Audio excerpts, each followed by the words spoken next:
Hello and welcome to the Self-Love and Pleasure podcast, a podcast to help you unlock your deepest love and pleasure potential for an orgasmic life, to be and live pleasure lit. Hi, I'm Patricia, the Australian Adult Industry Award-winning pleasure and toy queen. I'm a certified sex educator, an adult content creator, tantra practitioner, pleasure toy reviewer, and so much more than that. Tune in to be inspired and empowered on your self-love and pleasure journey. Hello and welcome back. In this episode, I've got a beautiful guest speaker with me. It is Viv Conway. She's the co-founder of the seven-figure women's sexual wellness brand Girls Get Off. No stranger to the world of business, Viv previously built and sold an activewear brand and a social media agency. Very interesting. Girls Get Off is on a mission to empower women in all things pleasurable, removing the stigma or taboo associated with talking about getting off. Viv believes that shame needs to be taken out of female masturbation and that there's no greater awakening than getting to know yourself inside and out. Welcome to the podcast, Viv. I think we connected about over 2 years ago when I just started my toy reviews and I had the little Missy Minnie. It was one of my very first toy reviews that I put on YouTube. We've actually connected since then, so welcome. Thank you. I'm so excited to chat. Yeah, we followed you for a long time. We love what you're doing. And I love seeing the photos now of your collection just laid out all over your bed. You've got like hundreds of them, but there's so many vibrators. So I actually need to spread out a little bit and see that I've got a little bit of different range. I do get a few male toys now as well, just because I have such a big male following as well. So they sent me some male toys. I'm like, I physically can't really review them, but I can tell you what I think about them. Yeah, that's a great idea. That's awesome. But like I'd imagine in terms of sex toy reviewers, there's not that many of you that are that specific. Very true. Not many who also do video content, and really spread it wide out. So there are quite a few bloggers that I've seen, but the work that I'm putting in there is like a lot. Like it's now on the podcast, it's now YouTube, it's videos, it's written, it's behind the scenes content. So it's like plus educational as well via my school. So it's all out there. I love it. It's so exciting. Before we're going to get into, I always ask my guest speakers 2 questions. The first one, where are you currently at on your self-love and pleasure journey? And the other one, what brings you the most pleasure?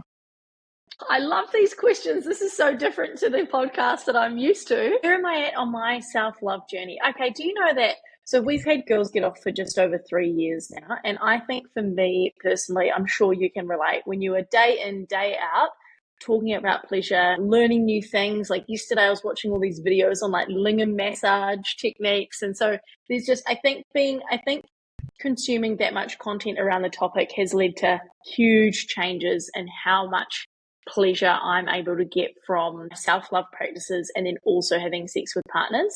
So I think for me, in terms of being on my journey, look, before Girls Get Off, I would have fallen into the category of someone who struggled to orgasm with a partner. I've always been masturbating. You know, I'm a big nasty girl, so there's been no dips in that behavior. But I think for me, it was those feelings of, oh, I think there's something wrong with me. It takes me so long to orgasm, like feeling a little bit broken, feeling like there was something not quite right. I used to feel like, oh my God, if someone could make me orgasm, that would be like a miracle, you know? And it wasn't until I had, as I mentioned, consumed a lot of content, realized and accepted that actually we've just been lied to by the media, by porn, by movies, in terms of how long it actually takes people with vulvas to warm up and become fully engorged and like be ready for their pleasure and to actually end an orgasm. And I think that journey for me has been huge. I mean, I went and had a yoni massage as well. I thought that was so helpful, and just understanding, okay, what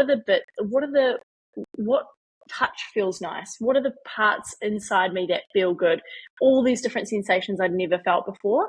And it just went, I think the biggest standout for me in the learning across everything has been around slowing down, relaxing, and just also demanding slowing down, relaxing, because that leads to more pleasure, better outcomes. Like if you're going for orgasm, then you're going to have a way better chance of that actually happening when you just take the time and you're accepting of yourself. But then on top of that, I think in terms of sex with others, I think I'm more demanding of, even if I'm seeing someone casually, I don't want to be treated casually, and so you can have like really good, delicious sex, but it doesn't necessarily mean that you have to be in a relationship for that to happen. Like you can still demand that from the sex that you have. I like to, they've got to be better than my dildo, like I've got on one of my dating profiles, I'm not here for a fuck, I can do that myself. I want like intimacy, I want good juicy sex. It doesn't mean we have to get married. Those are two different things. But for me, it's like, look, I've got a lot of vibrators as well. I don't need to have one night stands. I just like good experiences, So that's probably where I'm at, and I'm really happy with where that's at the moment. I think it's worlds apart from where I was, and I really hope that other people in our community can feel the same way. And then what brings me the most pleasure? Oh my God, there's so many things in my life that bring me pleasure. I mean, I've got my favorite toys at the moment. My current favorite is Wanda, the one that we sent you recently, which totally took me by surprise. It's just like a vibrating wand. And I've never been someone who's into like the patterns on a toy. And the patterns on this one, I don't know, they just tease me just the right amount, which is really nice. And then look, there's other, good sex if I'm having it, which is actually not often, to be honest, because I just only have time for experiences that are fantastic. And then other than that, I just really like pizza, so I reckon that has to come into the pleasure category. You don't know how often I get food as an answer. Yeah. Food or sunshine, just like something really simple, but just so pleasurable. Yeah. Sunshine's a good one. I want to take on that with sex and doing it yourself, because like I'm single and I really, like, I wouldn't say struggle, but it is really hard to find people to connect with on a deeper level, because they either really just want to have like a one night stand, and I'm just like, well, I'm not there for it, because I can, like, I've got the self love, I can do it myself, I get off, done, thanks.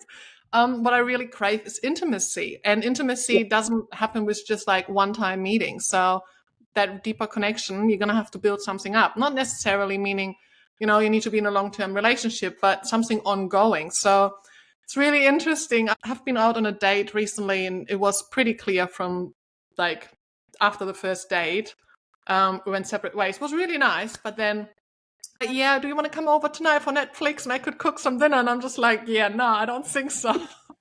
And it wasn't pretty clear. Well, what do you think about sending naughty pictures then? And I'm just like, oh my God, like, no, thank you. I'm getting these for free all the time too. They're not doing much unless I actually have the connection with that person, because otherwise it's just like another date. Are you on Field?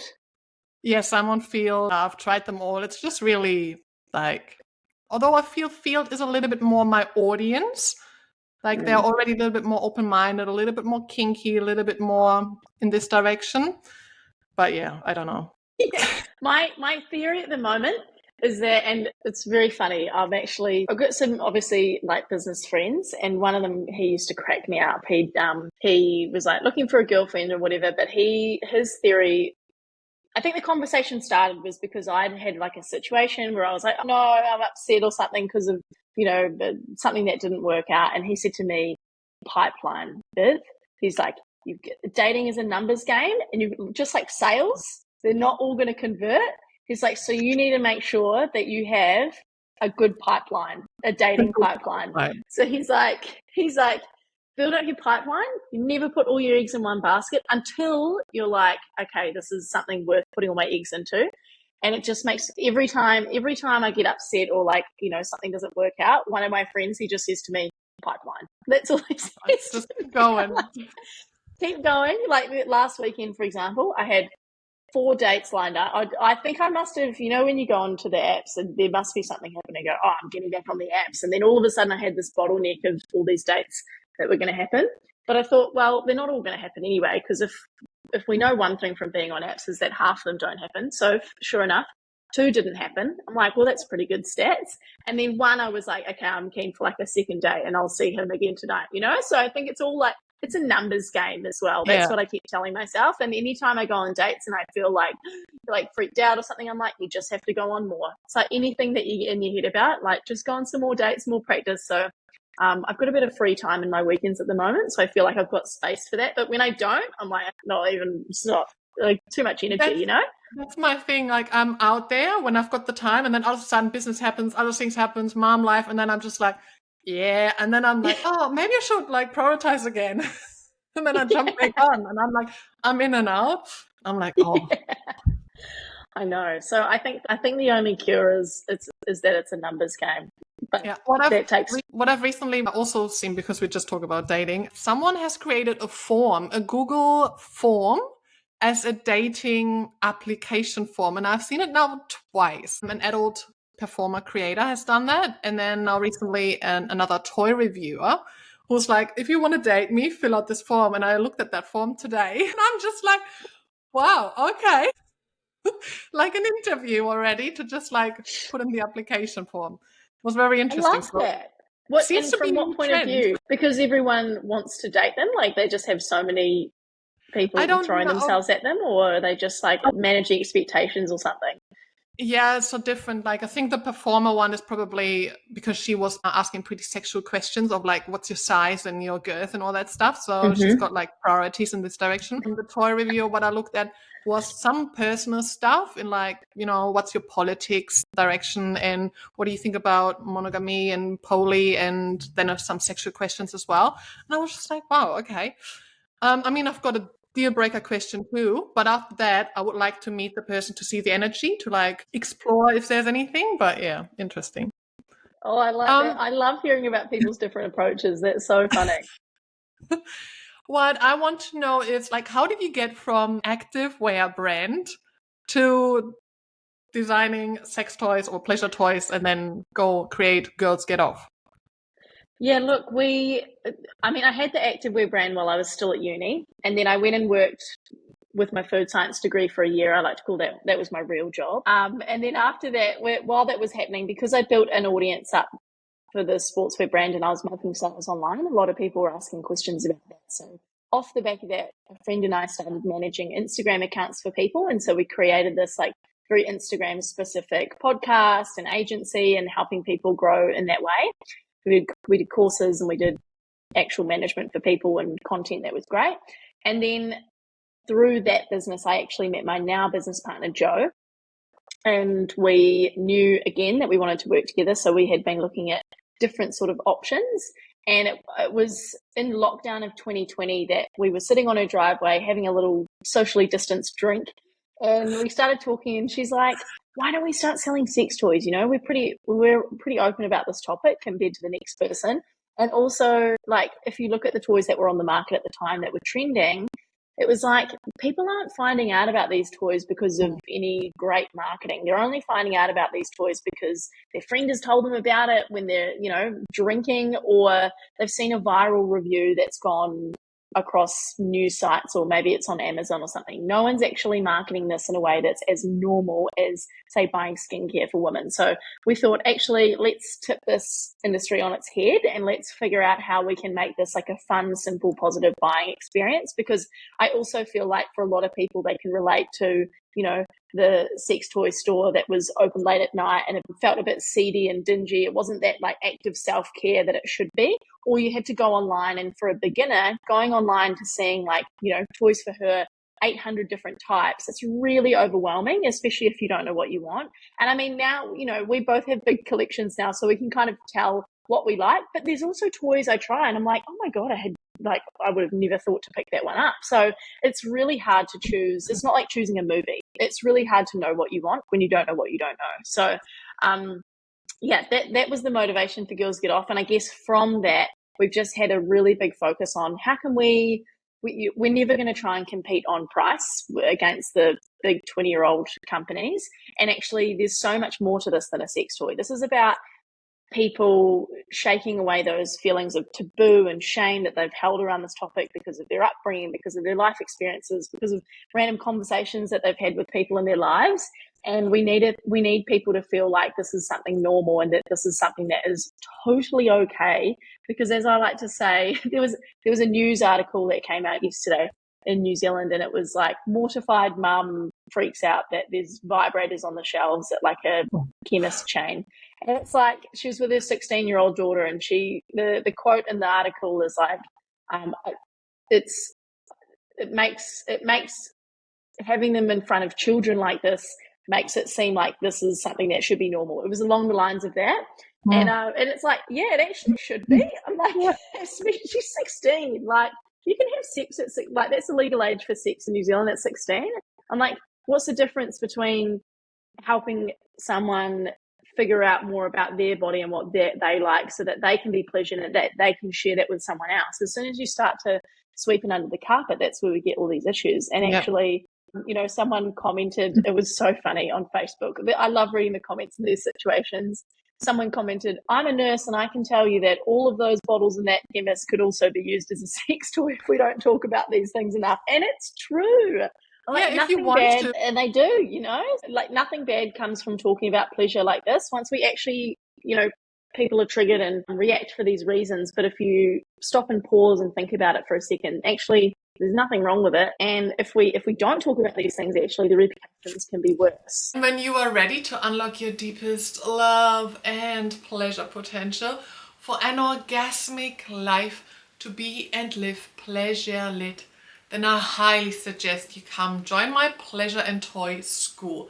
You can also enroll in one of my online courses or work with me closely one-on-one. And when you would like to see more of me, your favorite one-of-a-kind pleasure toy queen, you can join one of my adult fans pages, Pleasure Toy Queen. For more details on how to join it all, go to selflovepleasure.com.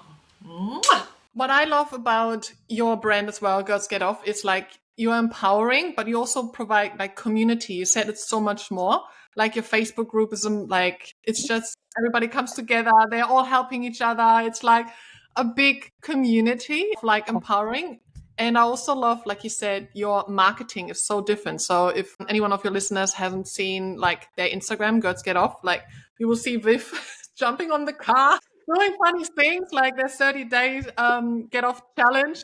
It's like, yeah, you just open up and you're like, yeah, I needed that laugh today. So it's just that positive vibe to normalize it. And this is exactly what I'm here for as well. So this is why I thought like I reached out again to like connect further with you guys, because I'm like, they're doing like what I love. Like, this is exactly it.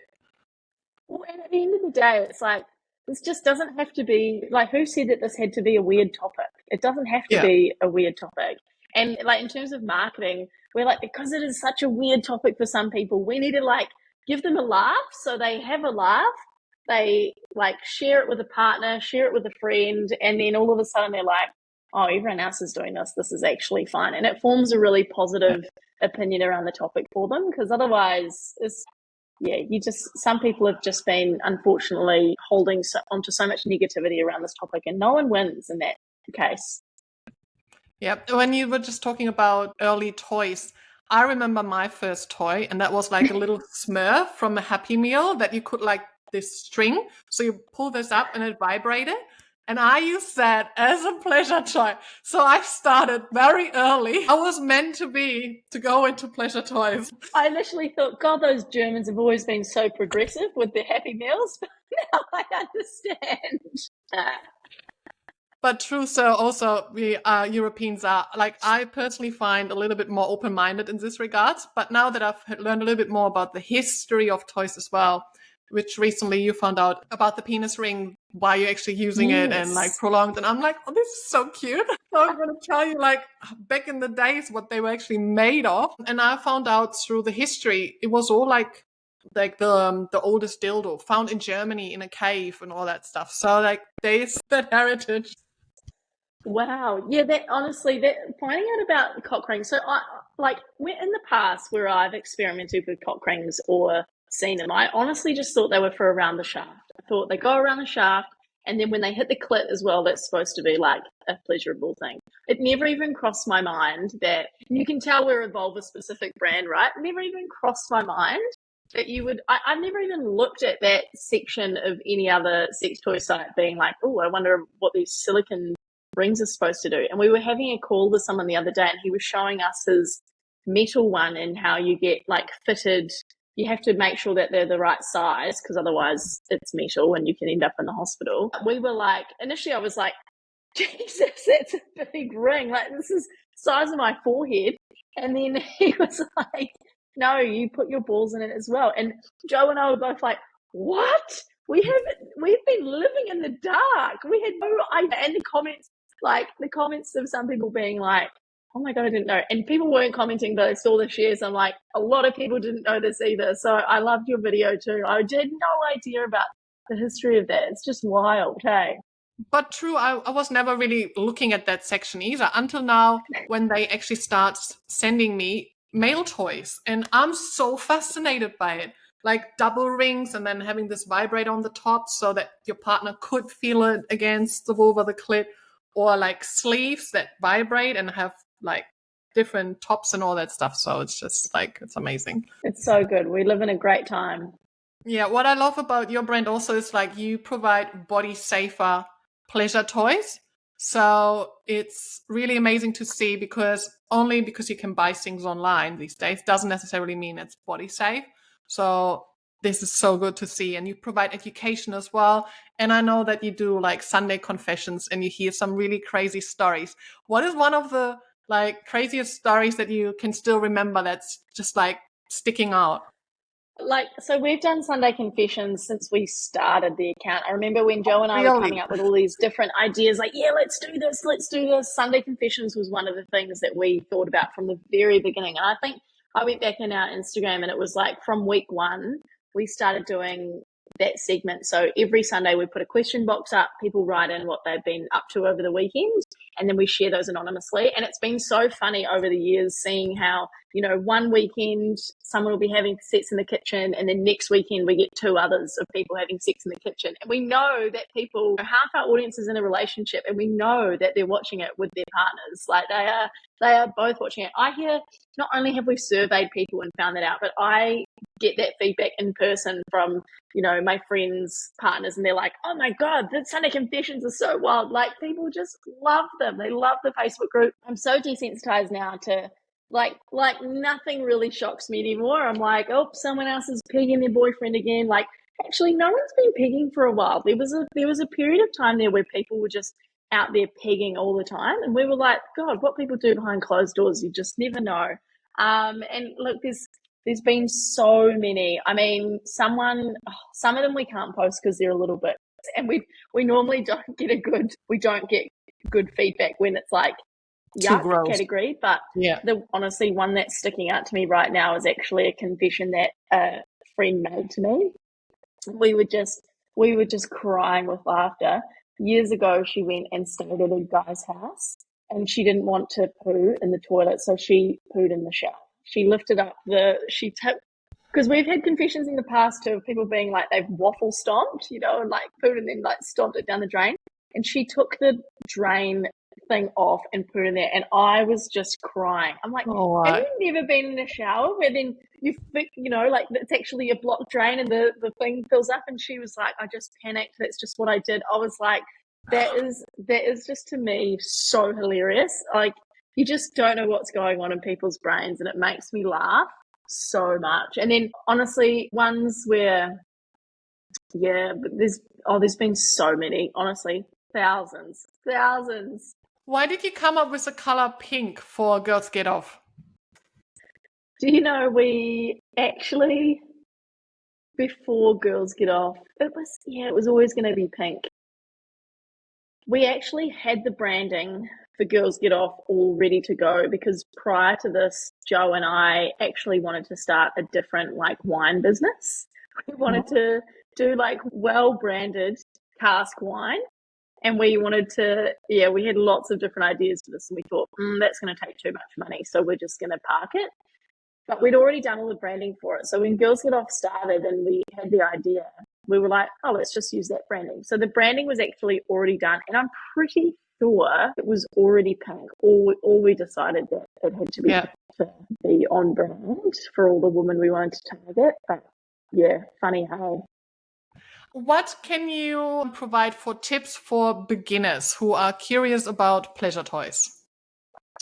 So I think that even though we still have a really small curated range, I think anything in this domain is so overwhelming for people. I get people in the DMs, and I'm sure you do too, saying, just what should I do? And I think I would always start with a best-selling clit toy. I think go external. Always just go for an external toy if you're new. And if you had to pick one, I would go for something like the Missy. It's just like a clitoral pulsing toy. It's very different from a traditional vibrator, which is sort of that constant buzzing. It's got that air pulse, so it's going to go on your clit. Yeah. and I think the pleasure, it's funny. I'm like, it's not intense is the wrong word, because vibrating toys can also be quite intense. It's that the like pleasure levels for most people are so much more from a toy like. And I think it also, you can use it by yourself, you can use it with a partner. You're not going to get it wrong. You just have to put it on your clit and that's it. Just set and forget. So I think that's a really good place to start. Okay. And then once set and forget. Then once you get the hang of it, you will naturally progress, I think, from either saying like, yep, this is my favorite, or you'll get more curious and you'll think, oh, I want to try a little bullet, or I want to try a little wand. Oh, actually, I feel like I need something inside me while I have the toy on my clit. So you might look at something like a dildo. So I think from there, then you can sort of, I always say, like, the more toys, the better. They all serve different purposes. But if you just want to start and keep it simple, go for something external, probably a clit stimulator toy, and just start there and build out from there. Yeah, this is exactly why I do my reviews and my honest personal reviews, so people can see what it does to my body, because necessarily doesn't mean only because someone else loves wands, it doesn't mean I need to love wands or clit suction. So this is always a good place as well to look at reviews. And this is also why I then created the Pleasure and Toy School, to actually educate about more tools, because like there are like nipple clamps and pumps out there, or like other things, and people are like, how do I use that? Like, what am I going to do with that? And I'm just like, all right, I'll put some education out there. Yeah, or So, like, what is that butt plug? Is that supposed to go where? It can be yeah. so overwhelming for people. And man, like I put a story up yesterday saying, we're doing some product planning, and is there any other toys you'd like to see from us? And someone's like, a smaller dildo. I went way too big for my first one. People ordering the wrong size. So yeah, reviews are awesome. So important. Happened to me too. Butt plugs. I was just like, online, that would be all right. It arrived, I'm like, no, that will not be all right for my first butt plug. I'm going to have to order a smaller one. And this is like one of the common mistakes I hear people do when they start to get into booty play, and they get the wrong one, and then they still go with the wrong one. And then they feel like uncomfortable, painful, and they're like, yeah, that's just not for me. Instead of going small and build up. So I know. I think people have had so much. Like, booty play is just so taboo as it is, especially for like males. Look, we don't deal a lot in this space, but it is such a shame that it is just such a shame that people think, oh my God, that's scary, because it's actually can be really pleasurable. And then for a lot of males, they think, oh, that's gay. And then the thought that even the idea that something being gay is terrible, because that's just so damaging to think that for some reason being gay makes you any much of a different person or has any impact on your value as a human being. And then second to that, it's like all you're doing is potentially missing out on so much pleasure, because you're literally the only one losing in this situation. very and true. there's so much shame. There's so much shame in that domain. Like, look, I think we're getting to be a lot more progressive, but there's also, like, I see, and you would be the same. You see pockets of people on, especially social media, and you can see the comments, and you're like, oh wow, you're holding on to a lot of ideology there that's just not serving you whatsoever. That's a good point. I mostly have a good audience, but recently one of my reels went viral where I put all my toys out, which like in my robe, and I didn't actually plan to post that, but I'm like, oh, I'd do that. Hit the wrong audience. The comment section, wild. And I'm like, whoa, I just got reminded why I'm doing what I'm doing, because I have still so much work to do. That was So much work to wild. do. I know.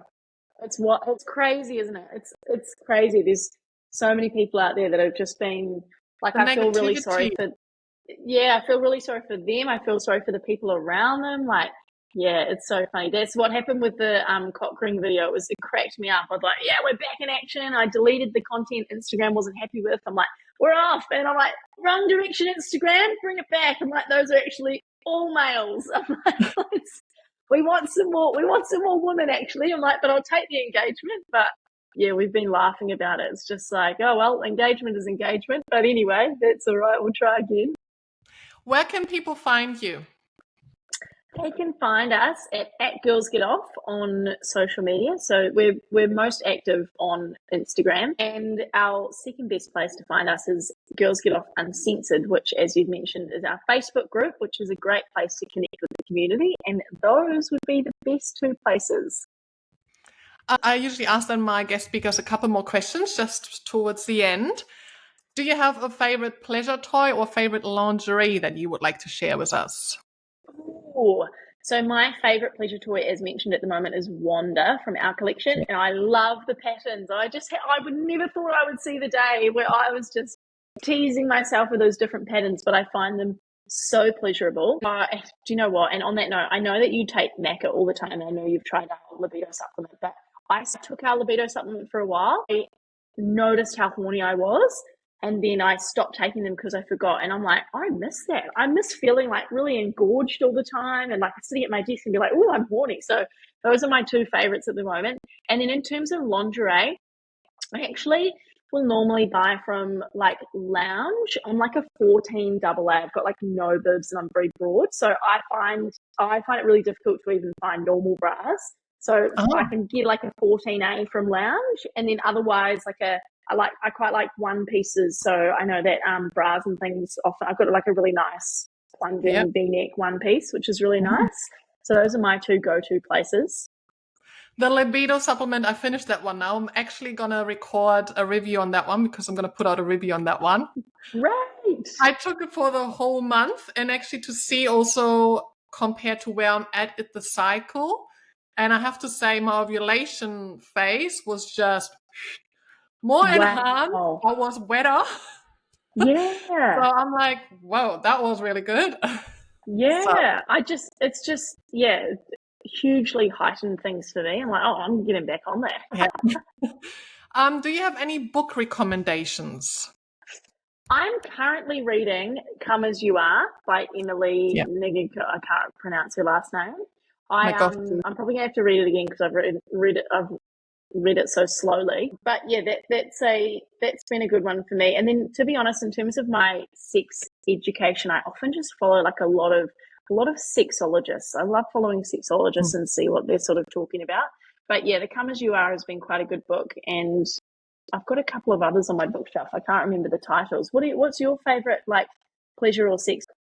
Oh, I've got so many. I Any can't that are really tell you. standouts for you? It really depends on like what kind of area you want to focus on. So I've got like Come As You Are is really good. Pussy is really good. Reclaiming Your Pleasure, which was really good for people who are after abuse and sexual abuse. So I've got quite a few. It really depends on like what kind of direction. Yeah. Love that. I've actually got on my website a whole post about my recommendations. Slow sex is good. Then I've also got Ooh, urban tantra, which gives you a lot of practices to like tantric breathing and how you can like really deepen and harness your sexual energy, because I'm also a tantra practitioner, so it's like really delicious in right. this way. Yeah. Cool. Okay, I have to check it out. Yeah. Last question, and we're going to leave the audience with that, is what is your number one tip for self-love and pleasure for the audience? Slow it down. That's got to be the number one. Slow it down. Set aside nice time. Like we're all accustomed to a little quickie. But if you've got even by yourself, like if I go away on holiday or if it's in the weekend, I like to just do like a good afternoon self pleasure session and just take my time and like indulge.